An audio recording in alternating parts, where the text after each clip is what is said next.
طيب بسم الله الرحمن الرحيم. نواصل إخوة قراءتنا من كتاب تيسير مصطلح الحديث لفضيلة الدكتور محمود الطحان. Kita masih di pembahasan seputar hadis al-mudallas. Hadis al-mudallas. Baik, di pertemuan sebelumnya kita sudah sampaikan pembagian hadis mudallas dan definisi masing-masingnya. Ada 3 kita baca kemarin, tadlis al-isnad, tadlis at-taswiyah, dan tadlis asy-syuyukh. Kemudian juga kita sudah lihat hukum dari masing-masing tadlis. Kita katakan bahwa tadlisul isnad itu hukumnya makruh jiddan. Kemudian tadlis at-taswiyah itu yang paling parah. Kemudian ya tadlis asy-syuyukh itu yang paling mending meskipun semuanya sama-sama dihukumi makruh. Taib. Kemudian hukum riwayat dari orang yang melakukan tadlis juga sudah kita bahas kemarin, bahwasanya ada 2 perincian di situ. Kalau ditasrih maka diterima, kalau tidak ditasrih maka tidak diterima. Taib. Maka sekarang kita masuk ke indikator dari adanya perbuatan tadlis. Kapan ada perbuatan tadlis itu? Ya, bima yu'rafu at-tadlis. Sekarang buka di halaman 104. Yu'rafu at-tadlisu bi ahadi amrain. Tadlis itu bisa kita ketahui dengan satu dari 2 indikator. Yang pertama, ikhbarul mudallis nafsihi idza su'ila annahu dallasna kama jara libni Uyainah. Yani ikhbarul mudallis nafsihi. Pelakunya sendiri ngaku. Kalau ditanya, benar nggak kamu mendengar dari Syekh Fulan? Oh, enggak, saya nggak mendengar dari Syekh Fulan. Nah, ini dia ngaku. Sebagaimana sudah kita ambil contoh di pertemuan sebelumnya di Tadlisul Isnad ya. Ya, ketika Ibnu Uyainah ditanya, pernah mendengar apa tidak dari Az-Zuhri gitu. Nah, kemudian yang kedua, nasu imamin min a'immati hadza sya'ni binaan ala ma'rifatihi dzalika minal bahsi wat tatabbu'. Ya, ada nas, ya, ada pernyataan maksudnya dari seorang imam dalam ilmu tadlis atau dalam ilmu mustalahil hadis. Binaan ala ma'rifatihi, berdasarkan pengetahuan dari si imam tersebut setelah dia melakukan al-bahas, penelitian, wat tatabbu', istiqra' yang berkelanjutan. Teliti, teliti, teliti, ya, kemudian punya kemampuan untuk meneliti itu dan perangkat keilmuannya lengkap. Dia seorang imam yang diakui, ya, kredibel, kemudian dia mengatakan fulan melakukan tadlis, maka ucapannya bisa dipegang. Gitu. Baik. Ya, lantas kalau kita ingin mencari kitab apa namanya nama-nama siapa saja orang yang sering melakukan tadlis, ya para ulama tidak meninggalkan apapun kecuali ada kitabnya di sini. Nah, ini luar biasanya para ulama ya. Sekarang nggak perlu repot-repot teliti satu persatu, kumpulin satu-satu nama-nama orang yang melakukan tadlis ini. Karena para ulama sudah mengumpulkan nama-nama mereka itu dalam kitab-kitabnya. Nah, maka ada Asyharul Musannafat fit Tadlis wal Mudallisin. Ya, kitab apa saja yang di dalamnya banyak tadlis dan ya, siapa saja pelaku-pelaku tadlis ini. Hunaka musannafat fit tadlis wal mudallisin katsiratun asyharuha. Yang pertama adalah salah satu musannafat Al-Khatib Al-Baghdadi. Ya, ada 3 karya dari Al-Khatib Al-Baghdadi, wahidun fi asma'il mudallisin. Ya, ya, yang pertama judulnya adalah At-Tabyin li Asma'il Mudallisin. Ya, penjelasan nama-nama al-mudallisin. Wal akharan, dan 2 kitab yang lainnya, afrada kullan minhuma li bayani nau'in min anwa'it tadlis. Kalau 2 lainnya itu ya bukan daftar nama orang tapi isinya lebih kepada penjelasan tentang jenis-jenis tadlis gitu. Jadi kalau kitab yang pertama itu ya list nama orang-orangnya. Ya, nama rijal-rijal yang sering tadlis itu siapa saja nama-namanya disebutkan di situ. Ya. Kemudian ya, kitab yang kedua, kitab At-Tabyin li Asma'il Mudallisin. Kitab yang sama judulnya dengan kitabnya Al-Khatib Al-Baghdadi, tapi ini karyanya Burhanuddin Ibnul Halabi. Ya, sudah dicetak kitabnya.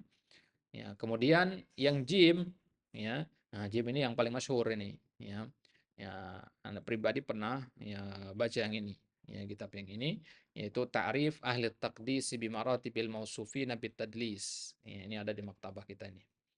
Nah, ya Ta'rif Ahli Taqdis bi Maratib Al-Mausufin bit Tadlis. Ya, penjelasan tentang tingkatan-tingkatan level-level orang-orang yang dihukumi mudallis.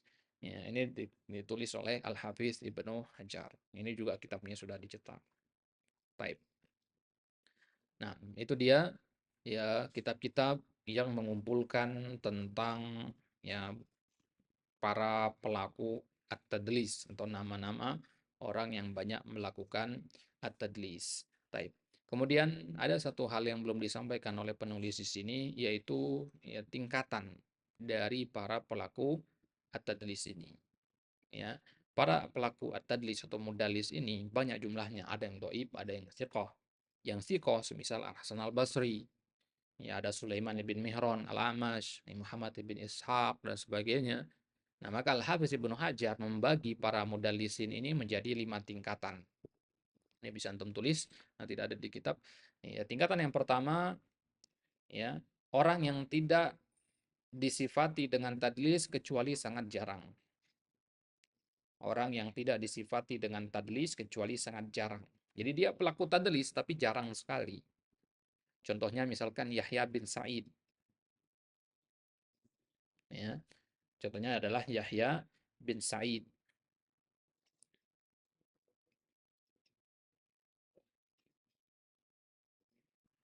Kemudian yang kedua, orang yang melakukan tadlis hanya dari orang yang siqah saja. Jadi dia kalau melakukan tadlis itu pasti tadlis dari orang yang siqah. Ya, disembunyikan nama orang, pasti nama orang itu adalah orang yang siqah. Semisal yang dilakukan oleh Sufyan bin Uyainah. Ya, kemudian yang ketiga, orang yang banyak melakukan tadlis dan tidak hanya mengambil dari orang yang siqah saja. Artinya siqah doib diambil semua. Ya, entah dari orang yang siqah atau orang yang doib diambil semua. Nah, ini ya jenis yang ketiga. Contohnya misalkan Abu Zubair Al-Makki. Abu Zubair Al-Makki. Kemudian yang keempat, yaitu orang yang banyak melakukan tadlis dari orang yang doib dan majhul. Ini parah sekali ini. Berarti makin ke bawah makin parah ini. Nah, ini contohnya tadi. Ya, si orang yang disebutkan tadi di beberapa pertemuan sebelumnya itu. Ya, Baqiyah Ibnul Walid itu. Ya, Baqiyah Ibnul Walid itu masuk level yang keempat ini.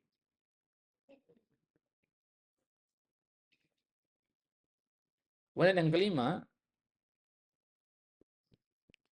orang yang banyak melakukan tadlis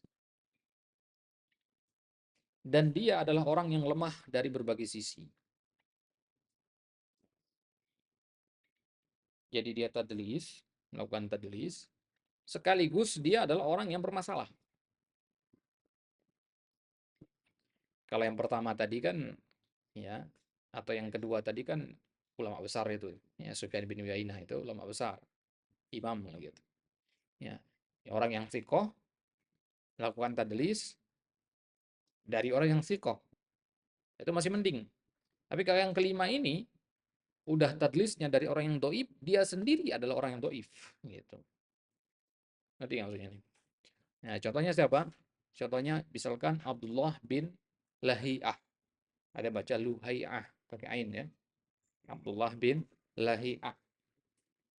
Ya, Abdullah bin Lahi'ah.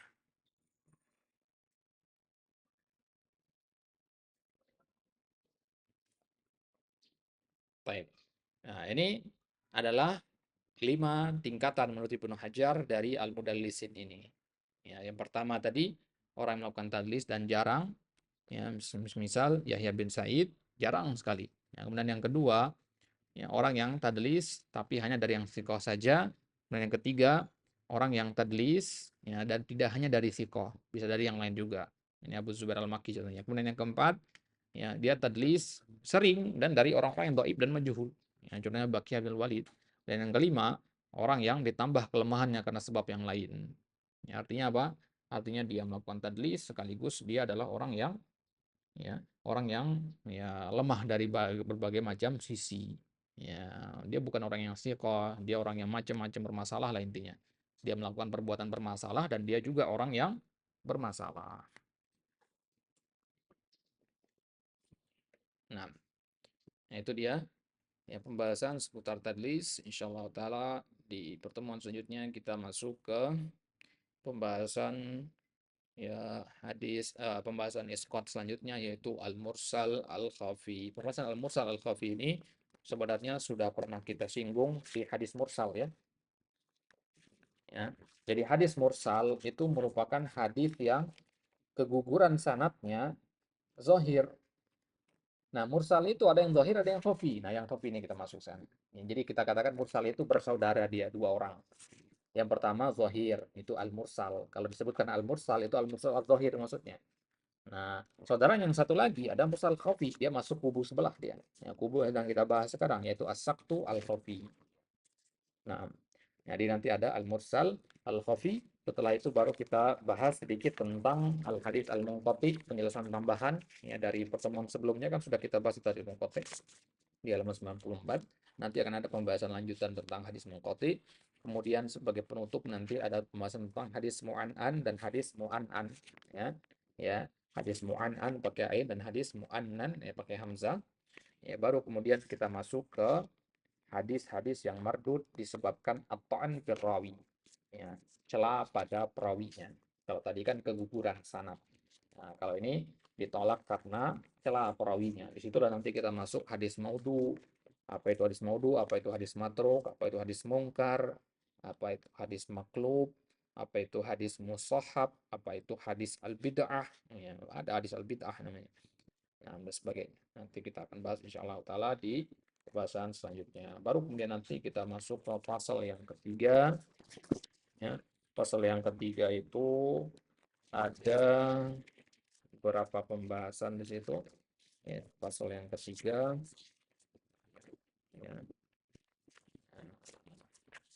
Nah, di pasal yang ketiga pembahasan tentang khabar ahad. Ya, yang musytarak bainal maqbul wal mardud. Nah, jadi kitab ini sebenarnya yang bahas kita yang makbul, mardud, bisa makbul, bisa mardud gitu. Ya. Jadi ada hadis yang ya, pasti makbul ini, sahih, hasan gitu. Ada yang mardud. Nah, kita sedang berada di mardud ini. Jadi makanya kita ngomong negatif mulu ini. Ya.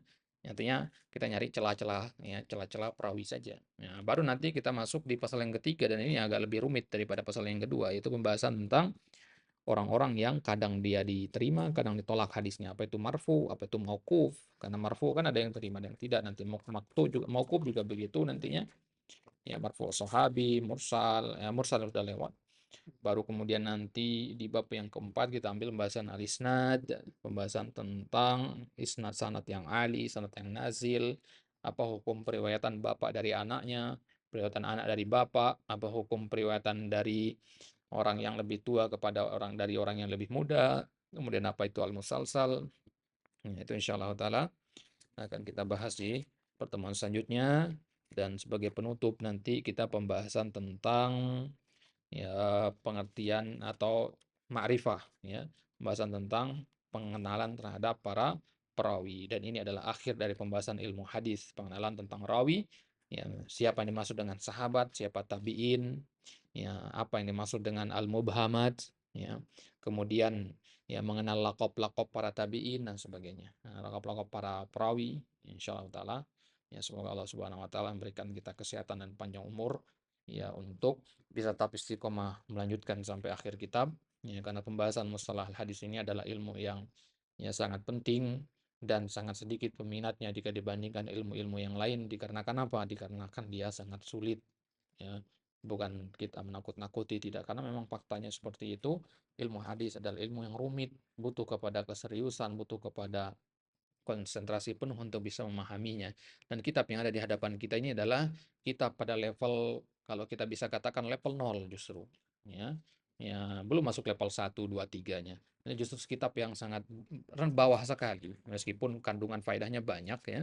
Ya, karena judul kitabnya saja Taisir. Ya, belum kita masuk ke induk-induknya, ini masih pada ya junior-juniornya ini. Ya, maka ya junior-juniornya saja kita sudah kurang semangat belajar, bagaimana dengan yang induknya nanti. Nah, wallahu taala ala wa alam, wallahu taala al muwaffiq ila sabilir rasyad.